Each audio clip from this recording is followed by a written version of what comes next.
Chapter 3. The Police Officer. The stairwell door groaned in protest as Emma pushed it open, its hinges echoing like a death knell in the confined space. Her flashlight beam revealed more of the same carnage they'd escaped.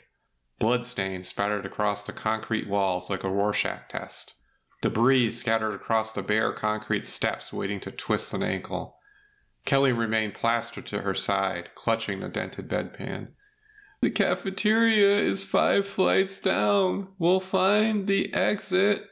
A metallic clank interrupted Kelly's words. The sound reverberated up from somewhere below them. Emma froze. Her mind raced through their limited options. Fighting these monsters in a narrow, darkened stairway with nowhere to retreat seemed like suicide. Before she could develop a plan, a human voice called out, "Hello? Who's up there? I can see your light and hear you." Emma killed her flashlight. Too late. He had seen her beam. He had said so.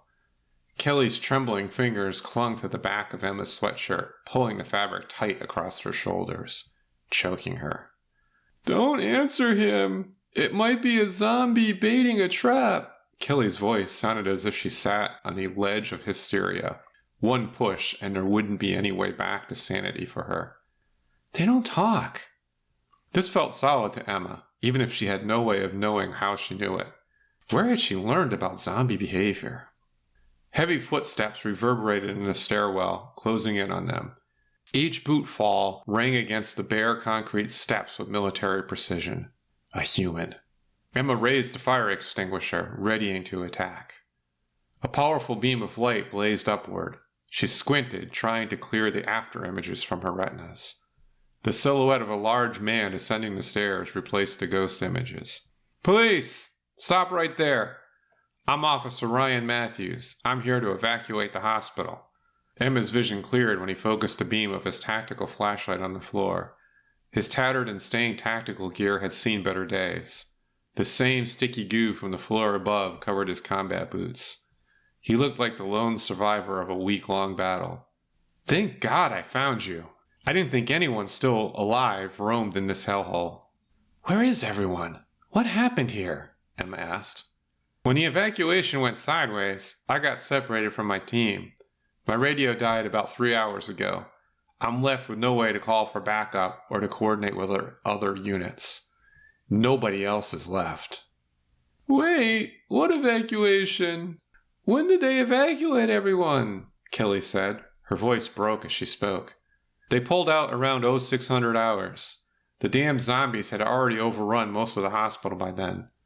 His eyes narrowed. He studied them both, taking a step back, dropping his right hand to his pistol. "Aren't you part of the hospital staff? Why didn't you leave with the others?" Kelly's fingers dug deeper into Emma's sweatshirt, pulling the fabric so tight it restricted her breathing. Emma felt the woman's body tremble against her back.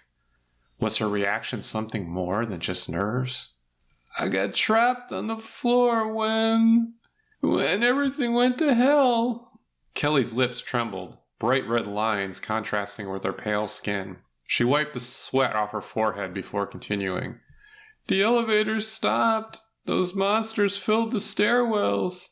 I hid because I saw no way out." A door slammed somewhere above them, the sound echoing off the concrete walls, making it impossible to tell how far away it came from. Inhuman shrieks and shuffling footsteps followed, growing louder with each passing second. Officer Ryan's hand moved toward his holstered pistol, but he left the weapon secured at his hip. "We need to move. The main floor is clear. I swept it about an hour ago. We can reach the emergency exit, exiting onto the loading dock through the service corridors." His escape plan seemed almost too convenient. Emma studied his face, searching for any sign of deceit. Even in the dim light, he appeared truthful. But something about his demeanor set off alarm bells in her mind. It seemed too good to be true. "If you secured the exit on the first floor, why did you come back upstairs?" His green eyes met hers, holding her gaze without flinching. "It's my sworn duty to protect and serve. I'm looking for survivors. People like you." Officer Ryan took point. In his first few steps, Emma noticed the limp. She wondered how much of the blood on his clothes was his own. His tactical flashlight carved a wide path through the oppressive darkness. It made Emma's light look like a toy. Each step downward made his limp worse. His breathing labored for their pace. He pressed on without complaint or stopping to rest. His strength and determination impressed her despite her lingering suspicions. Kelly panted behind Emma. Her rapid breathing bathed the back of Emma's neck with a hot, humid breeze. Emma hoped they'd both make it to the first floor. After finding companions, she feared ending up alone. Officer Ryan raised his fist in a military stop signal when they reached the ground floor landing. Kelly crashed into Emma's back. Emma turned, giving the woman the stink eye, unsure if she could see in the dark. Ryan pressed his ear against the steel fire door. Emma wondered if the officer could hear anything through such a thick barrier. It should be clear. They barricaded the main entrance when the situation deteriorated. The only way out is a service corridor through the cafeteria. A nauseating cocktail of decomposition, bodily fluids, and something else she couldn't identify hit her like a punch in the face. Murky light leaked in around the cracked door. She wished Ryan would slam the door shut, but then she heard the oncoming zombies above her. They closed in. Emma had encountered a similar smell of rotten decay when the zombies passed her hiding place upstairs. This smelled 1,000,000 times worse. Ryan's neck muscles tensed and his knuckles turned white as he gripped the door handle.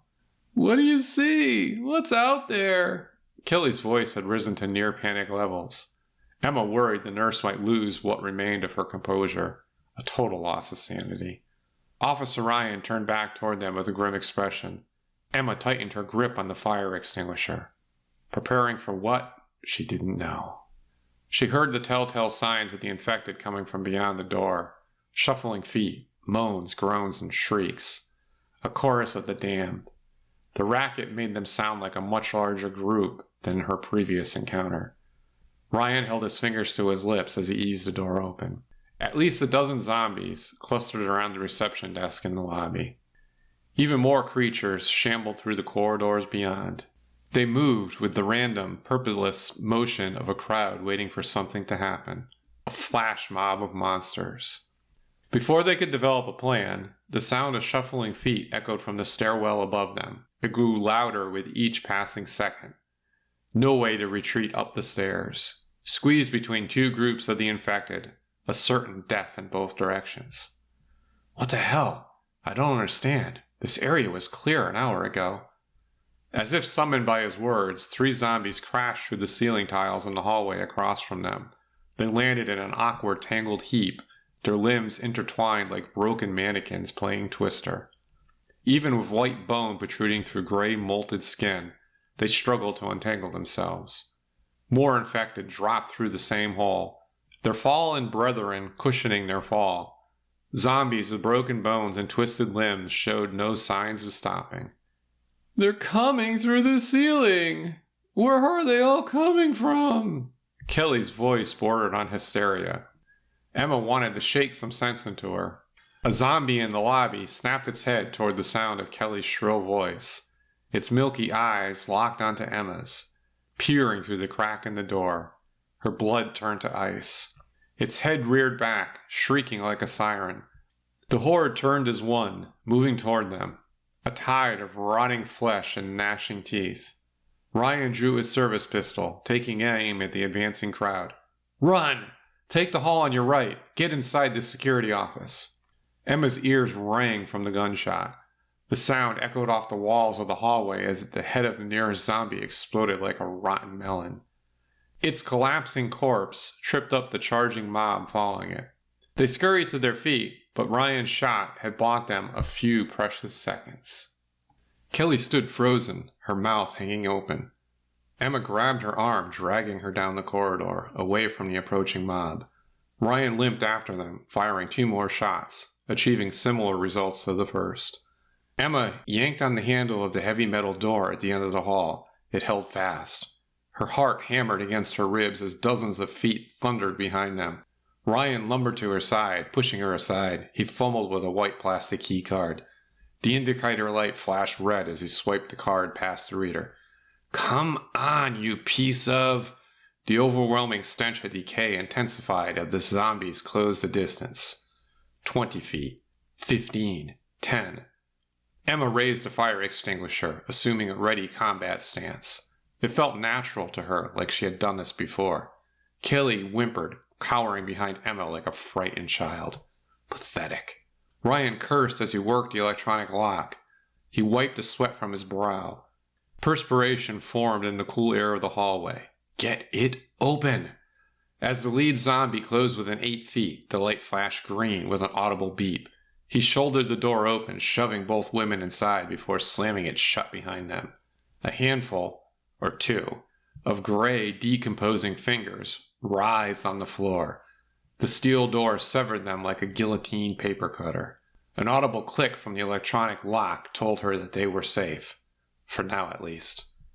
Emma slowed her breath, trying to calm her nerves. A close escape from death. An eerie red glow lit the compact security office. The emergency lighting cast a crimson glow similar to the dried blood covering the rest of the hospital. Dead monitors lined one entire wall, reflecting distorted images of their small group like funhouse mirrors. A dented metal desk with peeling paint dominated the center of the room, its surface buried beneath a layer of paperwork, empty coffee cups, and fast food containers. Ryan collapsed in a threadbare office chair, the worn upholstery creaking under his weight. His complexion had turned ashen gray, with lines of pain etching deep grooves around his eyes. Between his pallid skin and labored breathing, he bore an unsettling resemblance to the zombies. Fresh blood had soaked through the bandage on his thigh, creating a dark stain that continued to expand. Not exactly the way I had planned, Ryan chuckled. He retrieved a white plastic first aid kit from the desk's bottom drawer. The kit looked well used. I thought you cleared this floor. This was supposed to be a simple escape route. Emma gripped the fire extinguisher, her knuckles turning white. She readied herself for a fight. An hour ago, the floor was secure.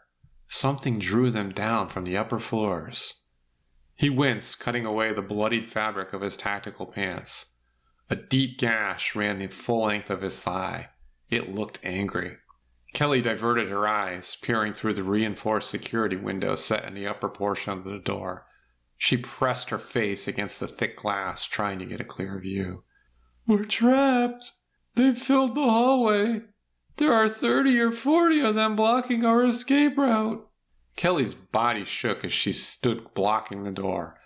Emma grew impatient with the woman's helplessness. For someone with medical training, Kelly seemed remarkably fragile under pressure. If the nurse hadn't promised to provide the answers about Emma's mysterious past, she would abandon her.